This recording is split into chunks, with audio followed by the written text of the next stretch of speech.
Hello guys, आपका स्वागत है हमारे जेके स्टडी स्टफ में। आज की वीडियो में हम बात करने आ रहे हैं चैप्टर नंबर 3 के बारे में, जो आपका ड्यू कॉलेज के 4th सेमेस्टर के जो बीए पॉलिटिकल साइंस ऑनर्स का ग्लोबल पॉलिटिक्स का सब्जेक्ट है, जो चैप्टर नंबर 3 है वैश्विक अर्थव्यवस्था। इसके बारे में हम इस वीडियो में बात करेंगे। मैं ऑलरेडी सेकंड चैप्टर तक वीडियो कंप्लीट करवा चुका हूँ। अगर आपने वीडियो नहीं देखी है तो ऊपर आपको यह बटन दिख जाएगा, वहाँ पे क्लिक करके आप वीडियो की प्ले लिस्ट को ओपन करके वीडियो को देख सकते हैं।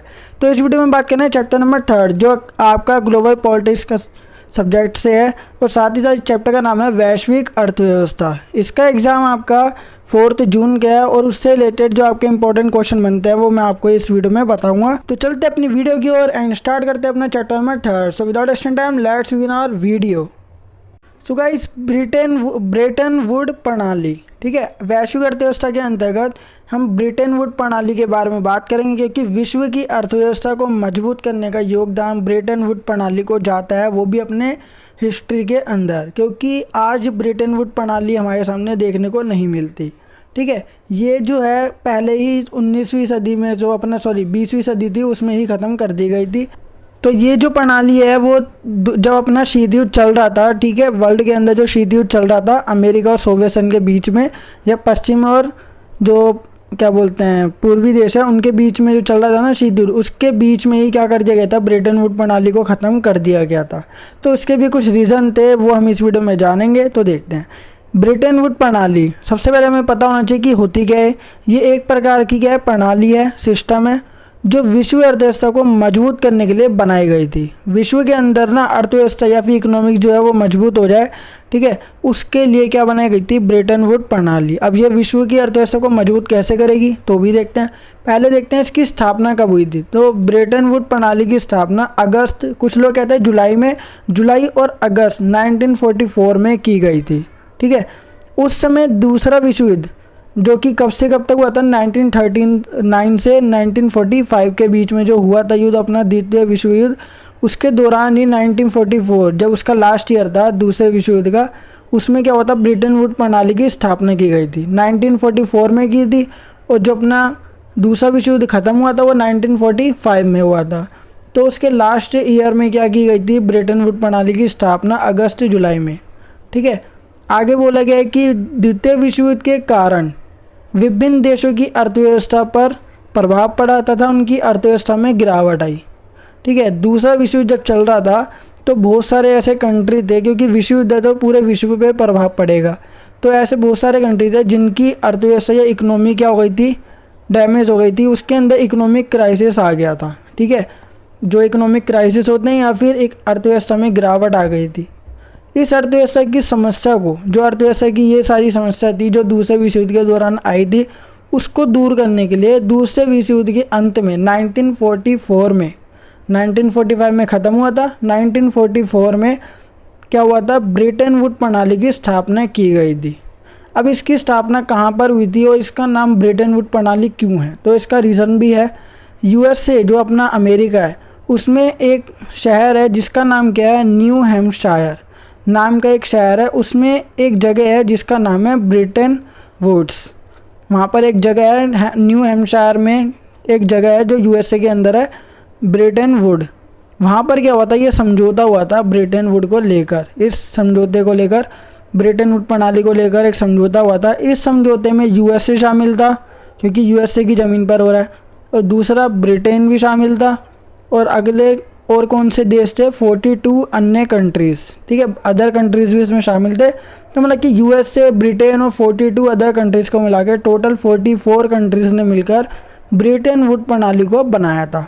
जो ब्रेटन वुड प्रणाली है, इन 44 देशों ने मिलकर एक प्रणाली बनाई थी ताकि विश्व की अर्थव्यवस्था मजबूत की जा सके, क्योंकि दूसरे विश्व युद्ध ने क्या कर दिया था, ज़्यादातर देशों की जो अर्थव्यवस्था वो नष्ट कर दी थी। तो 44 कंट्रीज़ ने आपस में मिलकर क्या बनाया, विश्व की अर्थव्यवस्था को मजबूत करने के लिए एक प्रणाली बनाई, ब्रेटन वुड प्रणाली। ये किससे रिलेटेड थी, मुद्रा से रिलेटेड। हमारे में मुद्रा को लेकर कई सारे वो मतलब कि एक्टिविटी बनाई गई थी, या फिर जिसे हम कहते हैं कई सारी प्रणालियाँ बनाई जा चुकी है। ठीक है, जैसे वस्तु विनिमय प्रणाली और दूसरी ब्रेटन वुड प्रणाली, और आज के अदर कंट्री में अलग अलग मुद्राएं तो उसकी प्रणाली। ठीक है, तो देखो इसमें क्या हुआ था कि ब्रेटन वुड प्रणाली से पहले भी अदर वो प्रणाली थी अपनी, उसमें क्या होता था, तो सबसे पहले क्या होता था, वस्तु विनिमय प्रणाली होती थी, मतलब कि वस्तुओं का आदान प्रदान किया जाता था। तभी क्या होती थी, कोई ज़रूरत पूरी होती थी। जैसे मेरे पास कोई वस्तु है और सामने वाला वो वस्तु चाहता है और उसके पास जो वस्तु है वो मेरे को चाहिए, तो ही मैं क्या कर सकता हूँ, एक्सचेंज। ठीक है, तो इसको बोलते हैं वस्तु विनिमय प्रणाली। ठीक है, और ये क्या होता था, पर्सनल होता था। अब हमें क्या करना है, एक देश से दूसरे देश में एक्सचेंज करना है, मतलब कि उस जैसे अमेरिका के पास कोई बढ़िया चीज़ है तो हमें वो चाहिए, तो हम उसको कैसे मंगाएंगे। ऐसे थोड़ी ना कि अमेरिका को जो वस्तु चाहिए हमें भी वो देनी पड़ेगी, देन अमेरिका हमारे को वो देगा, तो ऐसा नहीं हो सकता। तो वस्तु विनिमय प्रणाली को ख़त्म करके फिर और भी प्रणाली आई थी, और उनमें से एक प्रणाली आई ब्रेटन वुड प्रणाली। इसमें क्या होता था, ये विश्व भर में मशहूर थी और इसने अर्थव्यवस्था को मजबूत भी कर दिया था। कैसे किया था देखते हैं। द्वितीय विश्व युद्ध में यूएसए की डॉलर मुद्रा, यूएसए की जो मुद्रा है वो है डॉलर, वो क्या थी, बहुत मजबूत थी। जैसे आज किसकी करेंसी मजबूत है, कुवैती दिनार।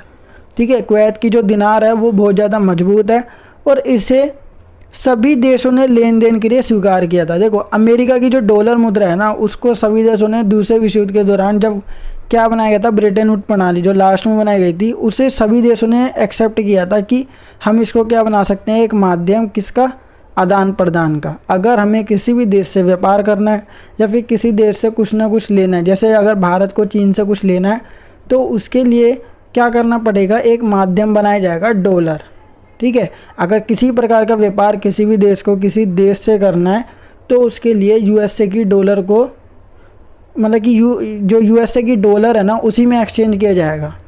ठीक है, और ऐसा क्या होता था, इसमें ना सभी के सभी कंट्री क्या हुए थे, एग्री कि हम डॉलर को लेकर ही एक्सचेंज करेंगे, मतलब कि आदान प्रदान करेंगे किसी भी चीज़ का। तो सबसे पहला जो था, यूएसए की डॉलर मुद्रा सबसे मजबूत थी, इसलिए सभी देशों ने उसको स्वीकार किया था। ठीक है, दूसरी बात क्या आती है, डॉलर मुद्रा के लिए यूएसए के पास सोना होना ज़रूरी है। मतलब कि अब डॉलर कौन बनाता है, यूएसए के पास ही है, तो यूएसए की मुद्रा यूएसए बनाएगा। तो यूएसए की जो डॉलर मुद्रा है वो भी क्या थी, एक प्रतिबंध था उस पर कि जितना सोना होगा उसी हिसाब से वो क्या कर पाएगा, यूएसए डॉलर का छाप पाएगा। ठीक है, डॉलर की जो छपाई है वो कर पाएगा। अगर उसके पास सोना नहीं है तो फिर वो डॉलर की छपाई भी नहीं कर सकता, और अगर वो डॉलर की छपाई नहीं करेगा तो सभी देश क्या हो जाएंगे, अस्वीकार कर देंगे कि हम इस देश की करेंसी को अब विनिमय, मतलब कि आदान प्रदान का माध्यम नहीं बना सकते। तो अब क्या हो गया कि डॉलर मुद्रा के लिए यूएसए के पास सोना होना ज़रूरी है। ठीक है, गोल्ड होना ज़रूरी है, और इससे डॉलर मुद्रा ज़्यादा छप ना सके। ठीक है, अब मान के चलो उसके पास सोना ही सोना, तो मतलब कि अगर मान के चलो डॉलर हमने क्या कर दिया, व्यापार का माध्यम या किसी भी आदान प्रदान का माध्यम डॉलर को बनाया, और अगर हमने सोना बीच में नहीं लाए तो क्या होगा, जो यूएस है वो अनगिनत क्या कर देगा, डॉलर छापता रहेगा, क्योंकि उसके पास क्या है, सोना, मतलब कि हमने बीच में नहीं लाए। अगर हम गोल्ड को लेकर चलेंगे तो गोल्ड, अगर सोना यूएसए के पास होगा तो ही वो डॉलर मुद्रा का प्रकाशन या जो छपाई है वो कर पाएगा। इसलिए गोल्ड को बीच में लाया गया था ताकि विनिमय का माध्यम बना रहे और यूएसए जो है ज़्यादा डॉलर ना छापे। ठीक है, अब क्या हुआ, इसके बाद ब्रेटन वुड प्रणाली में अमेरिका के पास सोना होना ज़रूरी है, और सोना अमेरिका के पास होगा तो डॉलर बनेगी, और डॉलर बनेगी तो विभिन्न कंट्रियों का माध्यम क्या बना रहेगा, डॉलर। ठीक है, तो ब्रेटन वुड प्रणाली के कारण बाजार में स्थिरता बनी रही, मतलब कि अर्थव्यवस्था में किसी प्रकार की कोई रुकावट नहीं आई, स्थिरता बनी रही। ठीक है, स्टेबल जिसे बोलते हैं।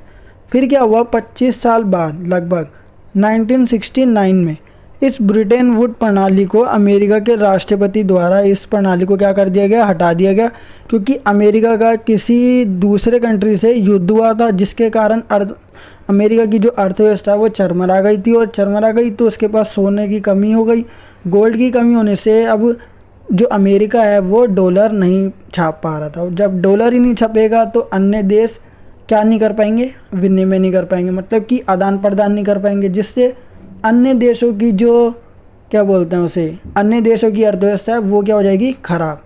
तो अमेरिका की अर्थव्यवस्था खराब होने से उसका प्रभाव पूरे विश्व को पड़ा। क्यों, क्योंकि पूरे विश्व में जो भी लेन देन होता था अदर कंट्रीज से, वो किसके द्वारा होता था, डॉलर के द्वारा। तो यही बात है कि अमेरिका का एक देश से क्या हो गया था, युद्ध हो गया था। ठीक है, इसका मैं आपको कमेंट बॉक्स में बता दूंगा कि अमेरिका का युद्ध किसके साथ हुआ था। ठीक है। तो उसके बाद क्या हुआ, ब्रिटेन वुड प्रणाली की प्रक्रिया का सबसे महत्वपूर्ण परिणाम 3 निकाय की स्थापना थी। मतलब कि उसका जो सबसे इम्पोर्टेंट रिजल्ट था वो थी 3 निकायों की स्थापना करना, जिसे मिलाकर ब्रिटेन वुड्स प्रणाली के नाम से हम जानते हैं उसे, ब्रिटेन वुड प्रणाली को। ठीक है, पहला क्या था IMF, दूसरा क्या था IBRD और तीसरा था अपना GATT जिसे हम बोलते हैं गाट। अब देखते हैं सबसे पहला जो IMF है, इसका पूरा नाम है अंतर्राष्ट्रीय मुद्रा कोष और ये अमेरिका की ज़मीन पर है। और ठीक है, और ये क्या है, आज ना ये आर्थिक सहायता करता है और साथ ही साथ ना एक तरीके से बैंक के रूप में काम करता है और वित्तीय सलाह देना इसका मुख्य कार्य है। IMF जो 1947 में शुरू हुआ था, यह कार्य करना शुरू किया था। IMF जो है अस्तित्व में कब आया था, उसने कार्य करना शुरू कब किया था, 1947 में, जब अपना भारत आज़ाद हुआ था। ठीक है, जिसका कार्य मुद्रा विनिमय की सही से देखरेख करना था। मतलब कि इसका मेन फंक्शन क्या था, मुद्रा विनिमय की सही से देखरेख। मुद्रा उस समय विनिमय किस तौर पे होता था, डॉलर के तौर पर। ठीक है, जो अमेरिका की डॉलर है उसके तौर पर क्या करते थे, अलग अलग कंट्री किसी न किसी कंट्री से क्या करते थे, डॉलर के अंदर विनिमय करते थे। तो मुद्रा विनिमय की सही से देखरेख करना, ठीक है, मतलब कि एक तरीके से दृष्टिकोण रखना IMF का मेन कार्य था उस समय। आज ये आर्थिक सहायता प्रदान करता है, अगर कोई भी देश किसी भी आर्थिक संकट में या वित्तीय संकट में है तो उसकी हेल्प करता है IMF जो अमेरिका का है। और दूसरा आता है IBRD, इसका पूरा नाम है international bank for reconstruction and development. ठीक है, इसकी फुल फॉर्म ये है, जिसे विश्व बैंक के रूप में जाना जाता है। इसको W भी मतलब कि वर्ल्ड बैंक के रूप में भी जाना जाता है। ये जून 1946 में चलन में आया था, मतलब कि IMF से 1 साल पहले ही ये चलन में आया था। इसका मेन फंक्शन सदस्य देशों की अर्थव्यवस्था को फिर से पटरी पर लाने में सहयोग देना था। मतलब कि ऐसे कंट्री जो आसपास है, जो IBRD है ना, उसके आसपास ऐसे कंट्री या सदस्य देश जिनकी अर्थव्यवस्था ख़राब हो चुकी है, उनको वापस ठीक से एक तरीके से पटरी पर लाना। जैसे कि पटरी से रेल उधर चुकी है, उसको वापस पटरी पे लाना। ठीक है, ताकि सभी देश क्या हो, अपनी पटरी पे चल सके। तीसरा अपना आता है गाट, इसका पूरा नाम general agreement on tariff and trade है, जिसे 1995 में WTO वर्ल्ड ट्रेड ऑर्गेनाइजेशन, जो ट्रेड व्यापार वाला ऑर्गेनाइजेशन है ना पूरे विश्व का, उसके द्वारा प्रतिस्थापित किया गया था। उसके द्वारा इसे स्थापित किया गया था। इसका संबंध विश्व व्यापार के संचालन और नियमन से था। मतलब कि ये पूरा ओवरऑल जो गाट है ना, वो किससे रिलेटेड है, पूरा का पूरा ट्रेड से। मतलब कि वर्ल्ड का जो ट्रेड है ना, उससे रिलेटेड है। उसको कैसे चलाना है, कैसे नियमन रखना है, उसका ये किसका कार्य है, गाट का, जो WTO जिसकी स्थापना WTO ने की थी। अब आता है आगे, ब्रेटन वुड प्रणाली के निर्माताओं को ये यकीन नहीं था कि इस प्रणाली को सोने की व्यवस्था हटाकर हासिल किया जा सकता है। इसलिए उन्होंने पूरी दुनिया में सोने की बजाय डॉलर का मानक तैयार कर दिया। ठीक है, जैसे मैंने आपको अभी हिस्ट्री में बताया था उसकी डॉलर के बारे में कि 1944 में डॉलर को सभी देशों ने स्वीकार कर लिया और डॉलर बनाने के लिए अमेरिका के पास सोना होना या गोल्ड होना ज़रूरी है। इसके बाद हर सोने की मुद्रा का निर्धारण डॉलर से किया जाने लगा। ठीक है, मतलब कि हर देश की जो मुद्रा है ना, उसका निर्धारण किस में होता था, डॉलर में। वो हर व्यापार या कुछ भी लेन देन है दूसरे कंट्री से, वो डॉलर में करते थे। इस प्रणाली ने फिर 25 ईयर्स तक, मतलब 25 साल तक विश्व में कुछ स्थिरता प्रदान की। मतलब कि अर्थव्यवस्था ना गिरी ना ज़्यादा बढ़ी, वो स्थिर रही। लेकिन अमेरिकी राष्ट्रपति जिन्होंने क्या करा था, इसको समाप्त कर दिया था जब अमेरिका का किसी देश के साथ युद्ध हुआ था। रिचर्ड निक्सन, अमेरिका का राष्ट्रपति उस समय कौन था, रिचर्ड निक्सन के समय ही ये ख़त्म हो गई थी। मतलब ब्रेटन वुड प्रणाली ख़त्म हो गई थी जब राष्ट्रपति थे रिचर्ड निक्सन अमेरिका के। अमेरिका का जो ये कदम है ना, मतलब कि ख़त्म करने वाला, इससे पूरी संसार की अर्थव्यवस्था, पूरे वर्ल्ड की जो अर्थव्यवस्था है, इकोनॉमी है, उस पर 20 साल तक, 2 दशकों मतलब कि 20 साल तक अनिश्चितता छाई रही तथा इससे आर्थिक संकट पैदा हुआ। मतलब कि ना सारे के सारे कंट्री में आर्थिक संकट या इकोनॉमिक क्राइसिस जो है वो उत्पन्न हो गई थी। क्यों? क्योंकि अमेरिका के राष्ट्रपति ने डॉलर को हटा दिया था कि डॉलर विनिमय का माध्यम अब नहीं है, और रिचर्ड निक्सन ने इसको हटाया था। सो गाइस ये थी अपनी चैप्टर नंबर 3 के ब्रेटन वुड प्रणाली से रिलेटेड एक इम्पॉर्टेंट क्वेश्चन, ब्रेटन वुड प्रणाली। आई होप आपको वीडियो जरूर पसंद होगी। अगर आपको ये वीडियो पसंद है तो वीडियो को लाइक शेयर कमेंट करना बिल्कुल ना भूलिए, और साथ ही साथ अगर आप हमारे चैनल पर नए हो तो चैनल को सब्सक्राइब एंड बेल नोटिफिकेशन पे क्लिक करना बिल्कुल ना भूलिए। इससे आप हमारे आने वाली वीडियो की नोटिफिकेशन तुरंत पा सकते हैं। सो गाइस मिलते हैं अपनी नेक्स्ट वीडियो के साथ एंड नेक्स्ट टॉपिक के साथ। So guys thanks for watching this video.